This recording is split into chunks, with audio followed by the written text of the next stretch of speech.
it's challenging for me to address inquiries about death because my personal views and attitude on death for most people will come across as being insensitive, being harsh, crude, and callous. Simply because the truth of the matter is I'm over practical. But I can be honest with myself. I can be honest with myself and say, I'm just over practical. I'm too over practical. I'm very different from most people pertaining to a lot of things in general, but death in particular. Look, people, and this is just me just being real. I got people in my family, I have what you could call friends who are alive right now. And the truth of the matter is, I'm not trying to see them. So if I get a phone call saying Uncle so and so died, or Auntie so and so died, or cousin so and so died, I'm not trying to go to the funeral. I'm not trying to see their shell. I mean, why would I want to see a lifeless body, a shell, when I had no interest in seeing a lifeful body, seeing the shell animated? No, to me, that's hypocrisy. The maestro himself, my pops, taught me as a little boy coming up. He said, son, always give your flowers in life. What he meant by that is, man, do meaningful things to people while they're alive and can react or respond to your actions while they are alive. Give your flowers in life, not in death, son. That's what my pops taught me. Give your flowers in life, not death. And so what that means is, I mean, call people when they're alive. Talk to people when they're alive. Do nice things for people when they are alive. I mean, man, so many people fake the funk. So many people got family members and friends that they don't even pick up the phone to just say, how you doing? I'm just calling to just say what's up, just to check up on you, just to hear your voice. Years can go by, and there are millions of people in our society that won't even do that because they're too busy doing whatever it is that they're doing. And it's usually some off-the-wall, frivolous, superficial stuff for most people. There are some exceptions to the rule, of course, but most people caught up in some idle stuff. So they're too busy doing idle things to pick up the phone and do things that could really mean something to certain individuals. They're too busy. But they get the news that a particular person has made their transition. Somebody has died. Then, they got to go see the person. It's very important to go see the person in death, to go see their body. I mean, you can't pick up the phone. You can't pick up the phone and, how you doing, man? How you doing, sis? How you doing, auntie? How you doing, Grams? You too big. You can't do that. But then you get the news that they made their transition, and then you stop everything and you go to check out the shell. Man, you should have went to go check out the lifeful body. See, to me, that's hypocrisy. You can't go see somebody in life. You can't speak to people in life, but you can go do it in death. See, man, all this funeral stuff, and this is just, what I'm about to say is just my opinion. But see, all the stuff we do in death, and I'm talking about the living, those of us who are left behind here on this plane, all that funeral and flowers and going to church and standing up and talking about the person, they give you, 5 or 10 minutes to talk about the person. Man, that's all for us. And it's shallow, and it's hypocritical. It's shallow and it's hypocritical. It's amazing how death can make people just flock out to see somebody that when they was alive, nobody flocked out to see. It's hypocritical, man, the way I see it. Let me stress that, the way I say it, because I'm just expressing my opinions. Don't be running, talking about Djehuty said boom, boom, boom, boom, boom. No. Djehuty is expressing his opinions on death. I don't really like to talk about death. I have an article what is it called? Death and Funeral. I believe it's like Funerals and Death or Death and Funerals. I think it may be in the general category at dhealthstore.com. I done wrote so many articles, and now they're in categories or sections, and it's so many. I don't even try to keep up anymore. And that plus is old stuff. I'm like with the new. But you know, I expressed myself in that article on death and funerals, and I mean, I only know how to tell it like it is. I don't know how to fake the funk. I don't know how to appease people. You know, it just doesn't make any sense to me. You know, so I accept being perceived as a cold, callous, insensitive cat. I'm cool with that. I'm at peace with that. It doesn't bother me, you know, because I'm living my life on my own terms and I have peace. I just keep it real, you know. I mean, man, I love my father. I love my mother, my brother, sister, cousins. You know, I've had a lot of family members that bit the dust, you know, that made their transition. And you know, I mean, of course, I mean, you know, there's emotion involved, and because you got history with these people. But man, when you elevate yourself in consciousness, I don't care who the person is. Yeah, I mean, you don't go against natural law. You don't go against divine order. You know, and there's a certain people that we love and or loved that just violated natural law, and they just have to deal with the consequences of violating that law. Ignorance of the law is no excuse. It's just no excuse. I had a cousin named Reggie. I think Reggie died at 39 or 40. Cousin Reggie had diabetes. But even though cousin Reggie had diabetes, just keeping it real, and I'm not judging him. You know, he's my cousin. He was cool. We was tight. We grew up that way, being tight. You know, but of course, consciousness, the frequency of vibration changes things. But of course, I had love for cousin Reggie.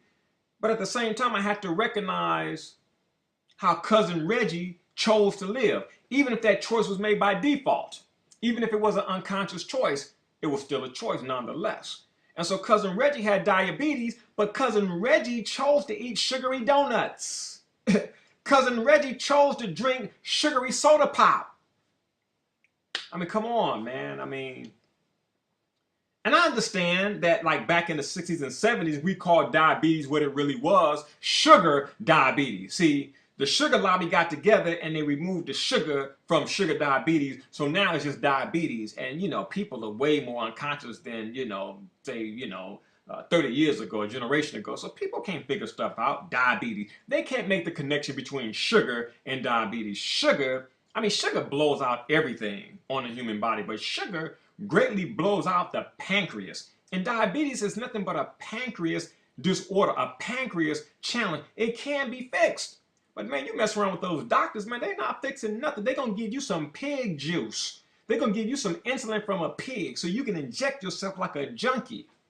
And the doctors will never teach you on why the insulin that you're using, that they're prescribing to you, they're not going to teach you why they take it from a pig, number one, and number two, how the pig took care of their insulin so much that humans now come and rob the pigs of their insulin to give it to certain human beings that just happen to have so-called or quote-unquote diabetes. They're not going to teach you that. Hey, what did the pig do to take care of his or her insulin? What did the pig do to do that? The pig took care of their insulin. It's so good, humans come and steal the insulin from the pig. Now, the pig must be doing something in order to keep their health in check. The pig must be doing something to keep their insulin good. But what is the human being doing that is messing up his or her health in general and his or her pancreas in particular, or their insulin that's secreted from the pancreas? What are they doing to mess it up? The pig is doing something to keep it in check, to keep it clean, to keep it healthy. But the human being is messing up their system. The human being is messing up their pancreas. The human being has messed up their capacity to secrete insulin. A little pig is outdoing a human being. God's quote unquote greatest creation. Now you know man said that because I'm quite sure a lot of animals in the wild don't agree with that. But you know us humans, you egotistical, arrogant, all that stuff that a lot of people say about me is applicable to the human species. But getting back to cousin Reggie, I mean, so when my brother told me, Reggie died, man. Reggie died in his sleep, or they found him dead, or what have you. I mean, it's like, wow, damn, Reggie, man, with 39 or 40, it's like, damn. I mean, it's tragic news, to hear it, because you always want the best for people, even if people are unconscious. You got love for people, and especially if you're a cat like me, you want to see people win in life. I mean, you don't want to see a person cut down short. You think about, man, having children and getting married and following your heart. You want that for people, but certain people croak at a very early age, and you just have to look at everything. You have to look, and a lot of people don't like to do this, but you got to look at the role people play in taking themselves out, because people play a role in taking themselves out. My mother transitioned from the effects of dealing with cancer from an allopathic perspective. What does that mean? That means that, yeah, she developed cancer, and I know why. She had pancreatic cancer, which is one of the worst cancers you could ever have. On a metaphysical tip, it deals with bitterness and regret, and my mother had a lot of regret. She lived with a lot of regret. It was just a lot of unskillful and adverse emotions that just ate her up. And that's what cancer is. Cancer is the eating up. When you keep things inside you that eat you up, and you don't do nothing about it, you don't put it in check, you don't stop it, then there's going to be a physical or a literal eating up. And that's what cancerous cells do. They actually eat you up. There's an internal cellular war. So you're eating yourself up from the inside in more ways than one. So I knew that about my mother, but I saw the role she played in smoking cigarettes and drinking alcohol and eating crazy. And even when she was diagnosed with cancer, I saw her chewing big red gum and eating crackers, and her silly sisters and family members, who's so close to Jesus. I mean, man, how you gonna be that close to Jesus, who you say is God, who's all wise, all loving, all knowledgeable, just all everything. How do you have a connection with that and don't tap into that to get a solution to heal that which is incurable? On top of the fact that your book teaches you that with God, all things are possible. Now, wouldn't that include being healed from a so-called incurable disease? I mean, do you think, or is it true, as my brother Phil Valentine says, that religion has the same effect on the brain as cocaine? Is that true? Now, I happen to agree with him, because there's just certain people who choose to believe in something, and that which they believe in does not benefit them. That's why I don't like to hear people talk all that God talk and Allah and Jehovah and Jesus. I don't want to hear that talk, because I'm looking at you, how you live it, and man, your life is in chaos. It's in disarray. But you got this awesome relationship with the all-wise, the all-knowing, and you don't know jack crap. You don't know hillbilly jack grits. So I can't listen to you, man. I mean, how you gonna have a relationship with the all-wise one, the all-knowing one, and you don't know nothing? It just don't make no sense to me. So I have to keep my distance, because I come off as insensitive, especially with a lot of the women. He's insensitive to Djehuty. Ooh, he's insensitive. No, I'm just overly practical, okay? And for the sake of argument, okay, I'm insensitive. But you know what? I'm insensitive with no problems that I can't solve on my own. Yeah, I'm insensitive, but I sleep good every night. Yeah, I'm insensitive, but I got a pocket full of money to finance everything that I want to do. Yeah, I'm insensitive, but I'm free. I'm living on my own terms. So I ain't got no problems with that. Even though I know it's perception, and other people's perception of you is not necessarily your reality, and I know that. I just have to keep it real, and I express that. I'm not afraid to express that. See, that's freedom to speak your mind. That's good for the fifth chakra. The fifth chakra deals with communication and expressing, creativity, expressing yourself. the highest of the spiritual things, because a lot of people keep that suppressed. They don't like to talk about their religious views, their spiritual views. And to see the fifth chakra deals with that. Communication, especially higher communication, communication of the higher self. So as a Taurus, if you're a Taurus individual, Taurus governs the fifth chakra right here in the throat area, also the thyroid gland. And so it's very important for us to express ourselves, very creative individuals. And when you're creative, you got to have an outlet. You got to have an outlet, because if you don't have an outlet to express that creativity and you keep it in, it becomes adverse and leads to an adverse implosion, which is not good, so you end up masturbating, sticking needles in your skin. I mean, doing all type of crazy stuff because you don't have an outlet, and then so the subconscious mind has to create another type of outlet, and it's usually on the lower dense level. You have no idea why you masturbating like crazy, on drugs like crazy, or whatever else you're doing. Got to have an outlet, Just got to keep it real, people. My cousin, one of my favorite cousins, female cousin named Rosalind Gray, made her transition a few years ago. And I got the phone call from my brother or my sister, don't quite remember. And it was like, yeah, cousin Rosalind died, man, And I knew she was sick because they had reached out to me months prior. It was like, Tootie, you got something for cousin Rosalind, you're a herbalist, and you got all the herbal medicine, you got some for cousin Rosalind. And I was like, I don't have nothing for cousin Rosalind. Like, what? Man, I heard you got all these herbs and all this stuff, and you're supposed to be balling as a herbalist, and you ain't got nothing for cousin Rosalind. I was like, nah, I ain't got nothing for her.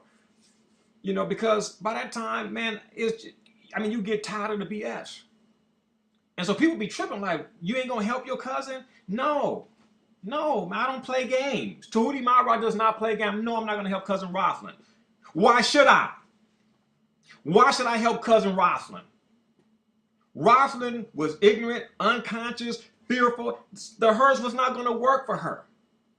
And hers was not her first choice. Doctors were her first choice. See? And you got to pay for every choice, every decision you make, even if you're ignorant, because ignorance of the law is no excuse. A choice is a choice is a choice is a choice. Whether you make the choice or the choice makes you. It is what it is.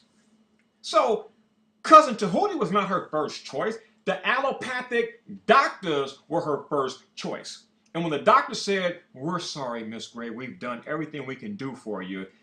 You have 6 months to live. There's nothing we can do. Oh, so when these doctors that you just trust so much in, when they give up on you, which they do, then you're into herbs, natural healing as a last resort. You should have been into herbs as a first resort. That's why I don't get involved. Because you run to these butchers, to these doctors, and then they pump you up with chemotherapy, chemical therapy, chemicals, petroleum, liquid rock, petrolatum, medication. Don't even make any sense, doesn't even add up. So they give you chemotherapy, or you allow them to give you chemotherapy. And then on top of the chemotherapy, they beaming you up with radiation, or you allow them to beam you up with radiation, killing all the cells. They're going to use radiation. Check out their logic. They're going to use radiation to go after the bad cells, the cancerous cells. But they never tell you that the radiation don't discriminate from bad cells, good cells, and just attack all cells, including the healthy cells. Now, how intelligent is that? You think about that. Then you got certain people, they have cancer, and then you hear about how they're going under the knife. Surgery is going to be performed. It's like, yo, what? It's like, yo, do you know that when you open up a human body that has cancer and oxygen hits that open body, oxygen hits the blood, oxygen just hit the internal body because the body's open now and it's exposed to oxygen. Do you not know that makes the cancer cells run rapid? So when they sew you back up, yeah, they tell you, okay, you got 6 months to live, even though they did the surgery. It's a wrap now because the cancer cells have been exposed to oxygen. They're going to run rampant now. I mean, you're not supposed to open up anybody who has cancer. I mean, you're not even supposed to be performing surgery for cancer because cancer is a degenerative disease. You don't need doctors, you don't need drugs, you don't need surgery for a degenerative disease. And a degenerative disease is a reversible disease. It is a preventable disease. Well, how do you prevent it, Djehuty?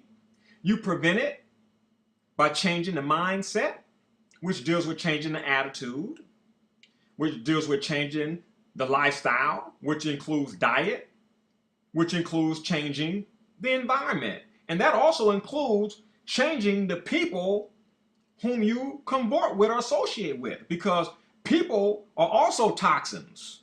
So if you got to stay away from that which is toxic, that's going to include certain people, because I mean, toxic people do exist. So you can't be attempting to heal and doing all this natural healing, and healing yourself, purifying yourself, cleansing yourself, detoxifying yourself, but yet say you kicking it with toxic people, polluted, corrupted people. No, you got to change your environment. So changing your environment includes getting away from certain individuals whom you might have a bond with, whom you may be connected with. You see, so it may be tough for certain individuals. But I couldn't. It was a conscious choice not to help Cousin Rosalind because I knew that I wasn't her first choice, And here's another thing that I've gotten tired with over the years, which is why I am the way that I am. Man, people let doctors beam them up with radiation and chemotherapy, which exacerbates the problem. That's all it does is aggravate whatever the problem may be. It's now exacerbated and aggravated. So a person got cancer, and now the people got to deal with toxicity, chemotherapy and radiation on top of cancer. That's too much. That's too much. So when the doctor gives up on the person after poisoning them, ain't that something? The doctor give up on the person after poisoning the person, after making the person's condition worse than it was before they came to the doctor. But see, that's on the person that we're going to the doctor in the first place. Then they come to the herbalist after the doctor gave up on them. And now the herbalist has to deal with the impact, the effect of the chemotherapy and the radiation. We got to deal with that before we can even deal with the cancer. So people are not even dying from cancer. They're dying from chemotherapy and radiation poisoning. So the herbalist, we got to deal with the poisoning and the cancer. But before we can get to the cancer, the person then croaked from the poison. And then you got all these silly, stupid, dumb people. Yeah, he tried to, be vegan and work with herbs and do natural healing. It wasn't strong enough. It didn't work. It failed the person. I was like, ain't that something? The herbalists and the herbs get the bad rap. Yeah, she went to Mexico. She was doing the herbal therapy and colonics and all that. And that stuff didn't work for her. Ain't that a bitch? Johnny Guitar Watson style. Ain't that a bitch? We failed the person. The herbalists and the herbs get the bad rap. Nature gets the bad rap. Not the doctors who is really responsible, because they're the ones who poisoned the person. Chemotherapy and radiation, you didn't find it in nature. The doctor gave it to them. It messed them up so bad that the doctors knew it was a wrap. And then they come to us when it's too late. And people usually come to us when it's too late. And if you take them on as a healer, that's why you got to be careful as a healer. You got to use discretion. But if you take them on, then 2 weeks or 3 weeks later they die, it's like, yep, the herbalist couldn't help the person, died in the care of the herbalist. Ain't that something? That's why I don't mess with certain people. See, Cousin Rosalind was one of those individuals. I would have got the rap. See, herbs ain't strong, man. She did herbs. She still died. She didn't die from the herbs, fool. She died from the chemotherapy and the radiation. See, I'm much too wise, much too smart to let anything like that go down, because I love nature, man. I bang for nature. The herbs, man, the plants, the botanicals. I protect it because it's sacred to me. I love it. I care about it. And that's why I represent it to the best of my ability. I represent it with righteousness. I represent it with integrity. It means a lot. You get a lot of blessings from the universe. You get a lot of blessings from nature. Man, I've seen a lot of people come and go. But I am glad that I do understand death. Man, you going to the funeral? No, I'm not going to the funeral. What? You ain't going to the funeral? Look, man, I didn't see the sucker when he was alive, man, for the past 17 years. Now, all of a sudden, the person is dead. I'm supposed to get in the spirit to go see the shell? I mean, how do you justify that? How can I justify that? And I knew the person was alive. And I'm just keeping it real. While the person was alive, I had no interest in seeing the person. Why? Because the person was on the same vibration that the person was on when I left the person. That's why I left the person. The vibration was different. My consciousness changed. And this person's still doing stuff we used to do back in the 1970s and the 1980s. And I understand the law of consequence, man. There's a law of cause and effect. There's a law of consequence. You live foul, you live against nature, you live against the Tao, spelled T-A-O, but we pronounce it Tao. You live against the Tao, then you know you got to suffer the consequences. I can't feel sorry because you checked out under quote unquote diabetes or cancer, AIDS, or whatever it is they say you got. I can't feel sorry for you, man. You look here, man. Disease is the result from living against natural law. Period. Period. You went against the law. You went against the Tao. You were swimming against the current under the guise of being civic, fitting in, you know, doing your concomitant duty. Please. That's what took you out. I said, I know that's why I can't, you know, I can't feel sorry for people and I can't fake the funk. You know, Djehuty, he cruel. Yep. You know, he cursed me out. Yeah, I cursed you out because you called me at 2 o'clock in the morning to tell me so-and-so was dead. And I knew it was bad news when the first words out your mouth was, hey man, I know it's late, but hey man, remember Benny? Soon as you say remember Benny, now why I gotta remember Benny?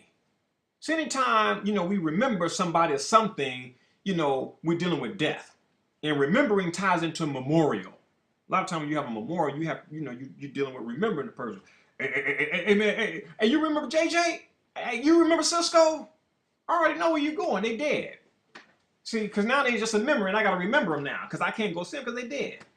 And you gonna call me at 2 o'clock in the morning and tell me somebody, hey, don't call me at 2 o'clock in the morning. Don't call me, period, in the wee hours of the night to tell me that somebody dead. If I'm not up, you know, and you know, and I have access to the phone, or you know, it's within the time frame that I'll pick up the phone. Hey, yo, man, don't call me, man. I mean, how you gonna call somebody at 2 o'clock in the morning to tell them that somebody's dead? You know, if they dead at 2 o'clock in the morning, they're gonna be dead at 8 o'clock in the morning. Call me at 8 o'clock in the morning, 9 o'clock in the morning when I start my day. Don't wake me up in the middle of the night to tell me somebody dead. They gone, man. I need to get my sleep because I'm still here. I gotta still deal with the effects of being in the 3D realm of the third density. So don't be calling me at 1, 2, and 3 o'clock. Certain people are Cassandras, man. They just, you know, like in my family, man, you know, it was my grandmother, my sister, you know, and I'm married now, and, you know, and so my mother-in-law, she like that. You know, my wife's pops made his transition, and it was a trip, you know, because she was residing, she was residing in the Bay. I say, excuse me, because, you know, we sometimes we say we live in an apartment, we live in San Francisco, we live in our bodies and we reside or in these places, or, you know, we abide in them. These places are our abodes, but we only live one place, and that's the human body. But anyway, she was residing in the Bay Area, and I was out there, and you know, I just got this psychic side to myself and this otherworldly side to myself that I really don't talk about, but I can connect. You know, I can connect to the other side. And I've had a lot of experiences, you know, just my whole sojourn. Like when my cousin Kevin got shot, they was like, yo, cousin Kev got shot, you know, and everybody was going to the hospital, and I didn't go. You know, I said, you know, Kevin was strong. Kevin was invincible to me, man. Kevin was my favorite cousin, beautiful cat, beautiful soul. And you know, Kevin was a gangbanger. He was a member of the 11-8 East Coast Crip. But Kevin was just this invincible cat. And I'm like, man, that's cousin Kev, you know, because everybody in South Central got shot didn't die. I just thought maybe Kevin just got shot, some gang stuff or what have you. He'd be all right. And I stayed at home, and I remember going to sleep, and I had dreams of all my homeboys who got shot and died. And I had no clue. I had no clue that I was getting, a message that Kevin made his transition. So my brother came home at 1 o'clock at night. I said, Shay, how's Kevin? And it's like he didn't hear me. I said, Shay, how's Kevin? And my brother looked at me. He said, Ernest, Kevin is dead. And it just rocked my world. And it took me years to go back and look at that situation whereby while Kevin was dying, I was having a dream about all my homies who had gotten shot and died. Because that's what happened to cousin Kevin. He got shot and he died at Killer King Hospital. Same thing with my pops. My pops came to visit me 12 o'clock midnight the day before he made his transition, his official transition. Felt him at the foot of the bed. Knew it was him. Didn't trip. But it's like, damn. When I got the phone call from my cousin Dennis, your pops transition. I'm like, what? Really? Man, you didn't know? Cousin, spare me with that. Miss me with that, I mean, because I knew he was going to make his transition. The man had cancer. And he was in pain. So I wasn't tripping. But I connected with Pops. There was that portal there, and I connected with him. And so let me get back to the wife, the situation with the wife's father. When I was in the Bay Area. So I went to sleep, and her father, whoosh, he was, and I was in the other side, the lower astral realm. And this dude was like, and he was like, man, it was like, you better take care of my daughter and my granddaughter. Because he was holding on for that, and he needed that security to make sure those females were taken care of. And it just hit me because I could feel, I'm a Taurus. So even in my dream state, it's a Taurian thing, but it's also a personal thing as well. But I can feel 5-dimensionally. That didn't make any sense. I'm 5-dimensional in that state, and I can also feel while in that state, okay, on that plane, which is the lower astral plane, which you call the dream plane or the dream realm. I can feel, of course I can see, but I can smell, I can hear, I can taste, I can touch. It's 5 dimensions. It's the wildest thing, man. It's awesome depending on what you're dreaming about. I worked on myself to the point where I don't have nightmares, so I have some bomb diggity dreams, and that's another reason why I'm excited. People, I got some great herbs that I'm going to introduce that's going to really help people with the lucid dreaming and the prophetic dreaming, and then also too, I have the etheriogenic herbs that these are herbs that awaken the divine force. So I'm dealing more with shamanistic herbs to help people out, on the spiritual tip. Because I mean, at dhealthstore.com, man, we just get hit with. It's not just health questions, but it's like, yo, I'm looking for myself. I'm finding myself. I want to become more spiritually conscious, more spiritually aware. I want to do lucid dreaming. I want to astral project. I want to do this. And it's like, man, and so a cat like myself is like, yo, I want to help people as much as I can. And I know we got all these tools. I know we got the crystals and the elixirs, and I just want to have just everything available, the tools, man. If people don't know how to use the ultimate tool, which is the mind, and they got to go through something external, something finite in order to go within, then I'm all down for that, because my thing is, I just want you to just get there. So I'm bringing a lot of powerful herbs, man, powerful aphrodisiac herbs, powerful entheogens, powerful visionary herbs, powerful psychoactive herbs. I'm bringing some bomb stuff. We got the ayahuasca coming. We got the clavahuasca coming, which is a herb that balances out ayahuasca. But the clavahuasca is that's a serious aphrodisiac. They call it woman's Viagra. Now I know it sounds like I'm deviating. I'm a chill because I'm saying a lot, and I need to just go ahead and say it too, that I'm just at an all-time high in life. I really am. Life has never been this grand. Life has never been. Life is just never. I've never been this creative. I've never been this wealthy. I've never felt this abundant. I never felt this loved. I never felt any of this stuff. And I've had these things before in my past, but never to this degree. I'm on the other side of the rainbow, and it's surreal. I'm pinching myself, man. Like, am I still here? Because this is So it almost feels like perfection, man. I mean, the things you desire just blah, just manifest like that. And, that buffer of time, man, it's like it decreases. Things are happening like that, man. I know I done started talking, I started off talking about death and some other things, but I just got so much going on and I'm like all over the place. I mean, I'm just, man, I'm messed up in a good way because I'm just doing so much. But in the midst of that, I'm still getting these inquiries, and I got four of them about death.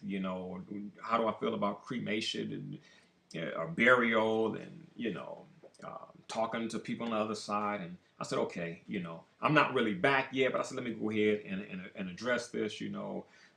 Especially since it's on the tail end of my wife cousin making her transition, and she went to the funeral. And it's like, man, what if I got the word that a sibling or a cousin died? What would you do? And I would keep doing what I'm doing. I would not spend money for hotels, airplane, and all that stuff to go see a shell. Just me. I wouldn't do that. But to each their own. And my wife, she saw her family members and stuff. And females are festive. That's what they do. Me and a lot of males do it too. I'm just a unique type of cat with like I'm staying right here. I'm gonna create.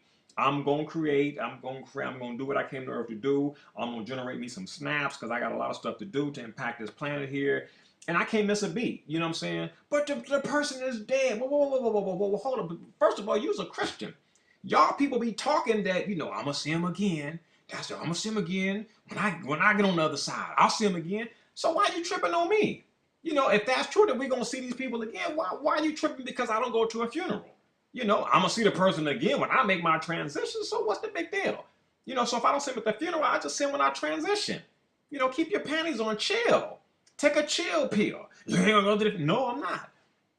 I mean, don't you believe that, we see these people when we make our transition? Yeah. Then what the hell you tripping on? I'm gonna see the person again. But they just gonna have to wait until I make my transition. Because right now, I'm not making my transition. I'm doing me. I'm enjoying life. So, the dead got to do them and the living got to do them. That's my philosophy. You're insensitive. You're harsh. Whatever, whatever. I'm just me, and I'm just doing me, and I'm moving and grooving, and I can deal with resting and all that other stuff when I make my transition. But right now, I'm too full of life, man. I can't stop. Nah, I'm not gonna spend no $3, $4, $5,000 on a funeral, whether I'm traveling or whether I'm doing anything. The casket, having to purchase a casket and limousines and all that crazy. No, I'm not spending one red cent. Why? The funeral gonna come and go, but that 5,000 I can invest it in something, man, that can allow me and others to truly enjoy life and benefit from life. Now that's just me. Yeah, you may say, well, that's pretty linear. That's your opinion. But you doing you and I'm doing me. And you complaining, I ain't complaining. That's just how I look at things. I just, I mean, you got all these people distressing to bury a loved one and they can't afford to bury the loved one. Burn them, cremate them. Why would you bury a peanut shell, man? I mean, burn it. It's unhygienic anyway to be putting boxes in the ground. I mean, it's stupid when you look at it. You're going to put a box in the ground. Well, that's still just burn it and return them to the earth, man. I mean, ashes, man. And it's cheap too. But no, we can't do it. I don't believe in cremation. You need to learn to believe in it because you damn sure can't afford the burial. Damn casket, 7,000, 10,000. And a lot of folks into the gold caskets now. That's stupid. I can see if the casket was going to stay above ground and you can look at it. Oh, that's a pretty casket. You're going to buy a nice, beautiful gold coffin and put it into the earth where nobody can see it. That's stupid. They got plots and stuff, man, and now they got something they put in the ground to protect it from earthquakes. And man, they be thinking of all type of ways to come up on the foolish Americans, the boobus Americanas, man. But I can't get mad at these people, man, who run the death industry because death is an industry. Death is an industry. I have a book. It's called Ad Cult. It's up here, Ad Cult. And this book breaks down how they should just put people in pine boxes and then they start manipulating females. I tell you, men, boy, they just been manipulating females, man, since time immemorial. And so they start playing on women. So that's why your coffins, will start looking nice, had silk in there and was kind of flowery. They did that for women to appeal to women. Selling coffins became a business. They started selling the coffins even before death. You know, they used to call life insurance death insurance, but death insurance, it didn't sound nice to women. Women like things that appeal, even if it's a lie or superficial. Women like things that sounds nice. It could be death or poison. I'm gonna rape you, what have you. But if you say it nice, they're open to it, even though it's no good for them.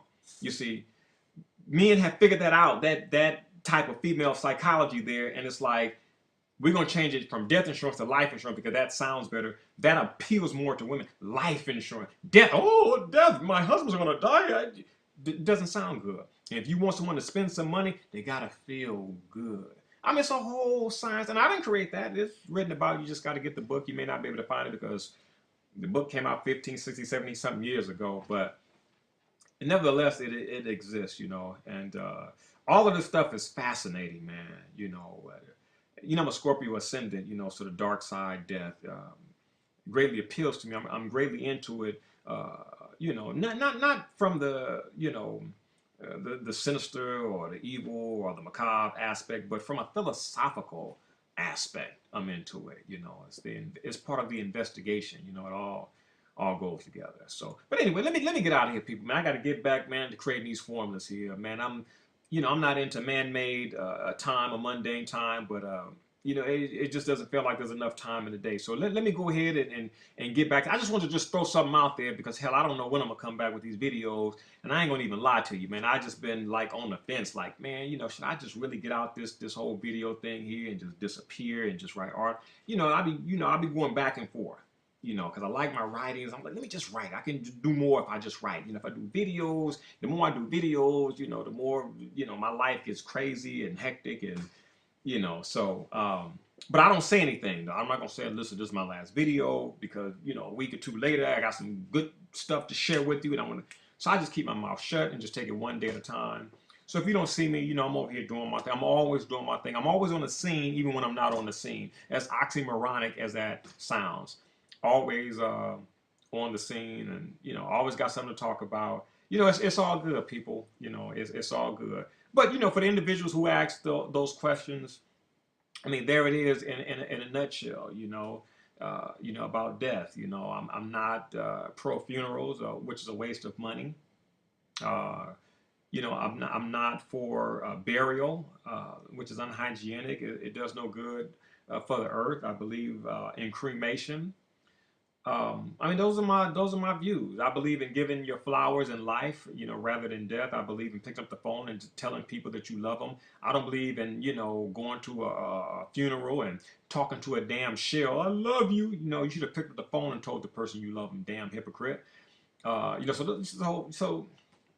those are some of my views or opinions on the subject of death. And with that, good people, I'm gonna leave you guys because I got to get back to creating. I got to get back to that, And I'll be back on the soon, dropping like every day for a certain number or a certain amount of days, and take a little 2 or 3 day, 1 week hiatus, and come back because I got a lot to share. I want to come back more so on the health tip, talking about the herbs and sex and they got this thing called what is it called? Hymenoplasty, man. Hymenoplasty, where these rich women are paying these doctors to sew up the hymen. The hymen gets broke when a female has sex for the first time. They're devirginized. And man, they got this process, man, with these rich women. They're spending thousands of dollars to get the hymen reconnected to offer to their husband as a birthday gift, which the surgery serves as what they call revirgination. And they spend all this money to be tight. And then on the anniversary of the husband's birthday, they offer themselves to the husband, and it's like he's the first one, he's the first one getting in, and it pops that hymen. They bleed. It's painful. They go through the whole virgin or being broken in, getting a cherry pop, so to speak. They go through that whole process again, through this unnatural means of it's a surgery. I believe they call it aminoplasty. It's crazy, man. They got vaginoplasty. It's just, man, it's wild. They spend all this money, man, to get that hymen back together so the husband can get a few seconds of pleasure. It's wild. So, I want to talk about that because there are herbs out there that serve as a more intelligent and sane and effective alternative. So, I just want to come back on the health tip, talking about a lot of things pertaining to human health and hygiene and well-being. So, stay tuned to dhealthstore.com's YouTube channel. On behalf of dhealthstore.com, I'm Djehuty Matra. Thank you for listening. Thank you for watching. Peace and love.